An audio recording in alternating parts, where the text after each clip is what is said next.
The Harringtons arrived at their new home as winter began to grip the countryside. The old house, with its stark silhouette against the grey sky, seemed to loom over them, promising solitude and a fresh start. Inside, shadows danced in the corners, cast by the flickering light of the fireplace. It was a grand old house full of forgotten grandeur and an unsettling silence that seemed to hum in the air. Despite the chill that permeated the stone walls, the family was determined to make this Christmas a happy one, their laughter echoing hollowly in the vast emptiness. As they unpacked boxes, a strange uneasiness crept over them. A draught, unnaturally cold, snaked through the halls, whispering secrets in their ears. The children, young and oblivious, found amusement in the creaking floorboards and the echoes that bounced off the high ceilings. But their parents, John and Mary, couldn't shake off a growing sense of unease. John, ever the pragmatist, dismissed it as the stress of the move. Mary, however, couldn't help but feel that they were not alone in the house. The village nestled in the valley below was a picture postcard scene untouched by time.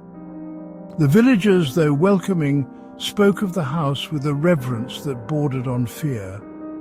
John, seeking to understand the history of their new home, visited the local library. He stumbled upon faded manuscripts and whispered tales of a Christmas Eve tradition long forgotten. A tradition where the veil between the living and the dead thinned, allowing the spirits of past residents to return for one last Christmas celebration. As Christmas Eve approached, the strange occurrences in the house intensified. Footsteps echoed on the stairs, though no one was there. Whispers brushed against their ears, murmuring unintelligible words. One evening, Mary could have sworn she saw the ghostly apparition of a woman in a long, flowing gown, a melancholic smile gracing her pale lips. The children, their laughter now laced with nervous energy, started to whisper about the friendly ghosts they saw in the shadows. On Christmas Eve, a palpable tension filled the air. The wind howled outside, rattling the windows like skeletal fingers trying to break in. The fire in the hearth, once a source of warmth and comfort, now danced with eerie shadows that stretched and morphed into grotesque shapes.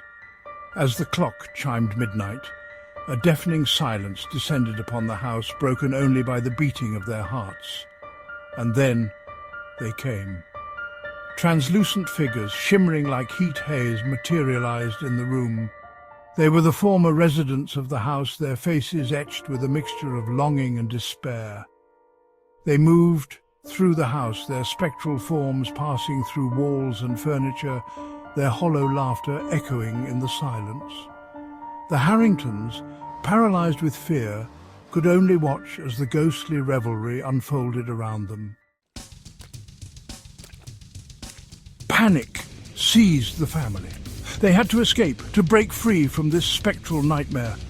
They ran from room to room, each one filled with the spectral figures of the past. Doors slammed shut before them, windows refused to budge, and their desperate cries for help were swallowed by the suffocating silence of the house.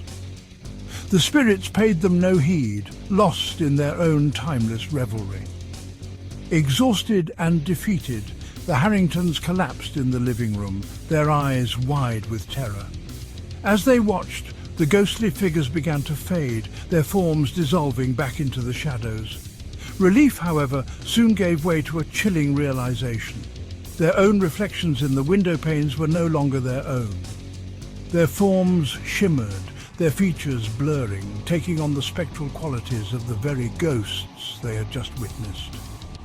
They were trapped, destined to join the ranks of the house's eternal residents, forever bound to relive the same Christmas Eve, forever yearning for a freedom they could never have.